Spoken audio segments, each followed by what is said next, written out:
This is James Corbett of CorbettReport.com.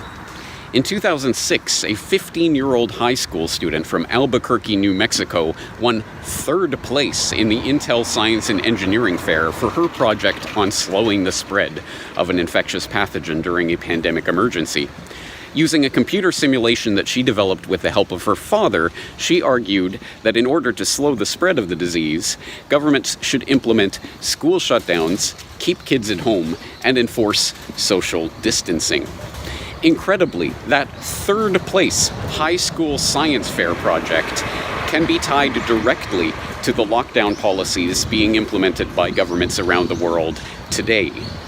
You see, that father that she developed her computer simulation with was no average doting dad, but a senior researcher at Sandia National Laboratories who, at that time, was working on pandemic emergency response plans for the U.S. Department of Homeland Security. His proposal to implement school shutdowns and, if need be, workplace shutdowns in the event of a pandemic emergency was developed, at least in part, in response to his daughter's high school project. Now, those advocating for lockdowns have seen the destruction and death that those policies have wrought this year, and we are living through that right now. Not only are people being deprived of their livelihoods and forced into grinding poverty as a direct result of these shutdowns, but now the undeniable truth is that if you are advocating for lockdowns, you are advocating for some portion of the population to be consigned to death. This is no longer debatable. It is even openly admitted, although months too late, by the World Health Organization. I want to say it again. We in the World Health Organization do not advocate lockdowns as a primary means of control of this virus. We may well have a doubling of world poverty by next year. We may well have at least a doubling of child malnutrition because children are not getting meals at school and their parents in poor families are not able to afford it. This is a terrible, ghastly global catastrophe, actually. And so we really do appeal to all world leaders. Stop using lockdown as your primary control method. Develop better systems for doing it. Work together and learn from each other. But remember, lockdowns just have one consequence that you must never, ever belittle, and that is making poor people an awful lot poorer.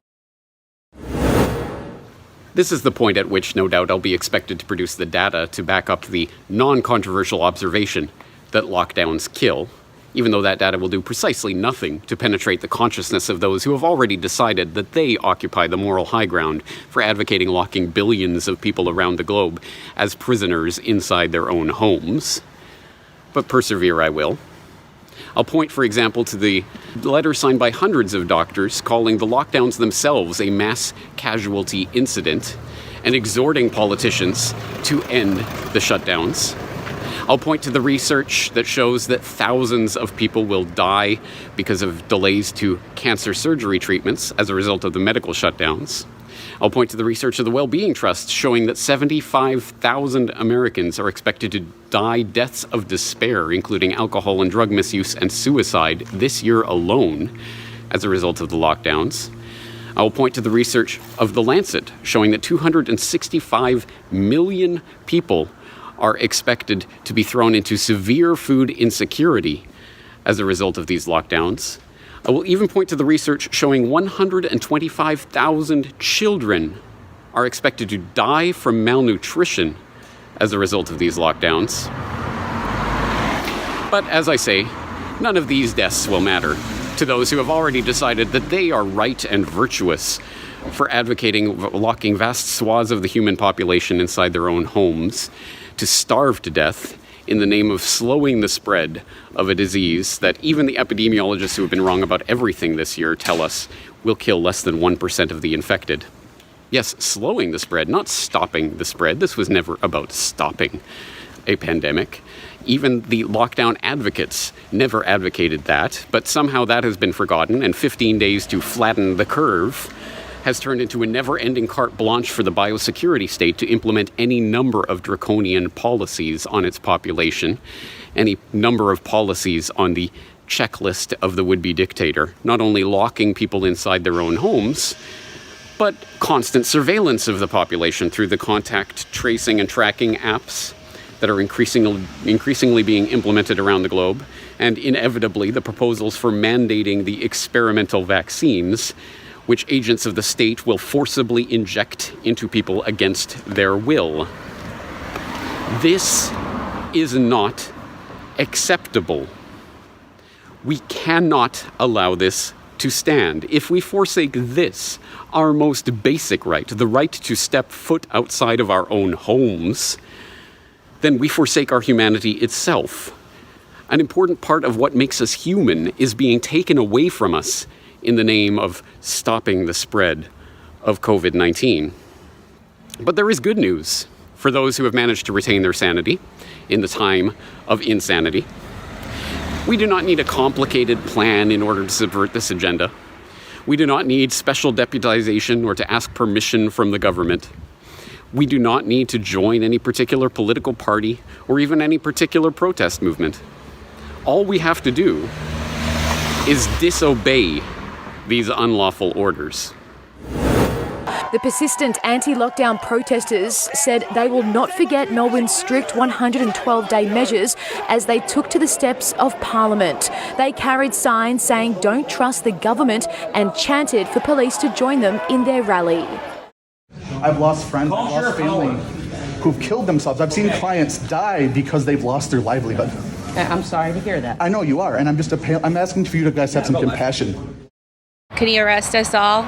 Because from what I'm gathering here in this area, we are all banding together and going against our governor.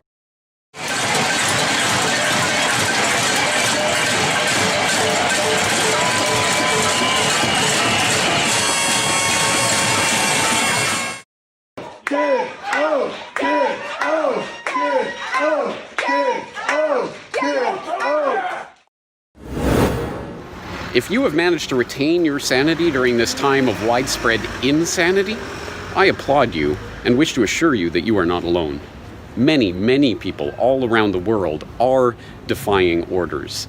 They are protesting against these lockdowns. They are standing up. They are disobeying. But of course, the corporate-controlled press don't want you to know that disobedience is an option on the table, and they will not report on this. But disobedience is an option. Open your business. Leave your home. Do not ask for permission. Disobey. To those who are still advocating for lockdowns, I encourage you to do so to the face of those parents who have lost their teenage children due to suicide as a direct result of the shutdowns, and tell them that their child's death doesn't matter because it wasn't listed as being due to COVID-19. Or do so to the face of the tens of thousands of others who have already lost loved ones as a direct result of these shutdowns, or the hundreds of thousands more who will die as long as these lockdowns endure. If you are advocating for lockdowns, you are complicit in tearing families apart. You are complicit in inflicting untold suffering on millions of people around the world. You are complicit in casting the poorest and most vulnerable in our societies into even further grinding poverty. You are complicit in murder. A line is being crossed right now. Which side of history are you on? Make your decision now and make it wisely, because your actions during these times will not be forgotten. You have been warned. This is James Corbett of CorbettReport.com.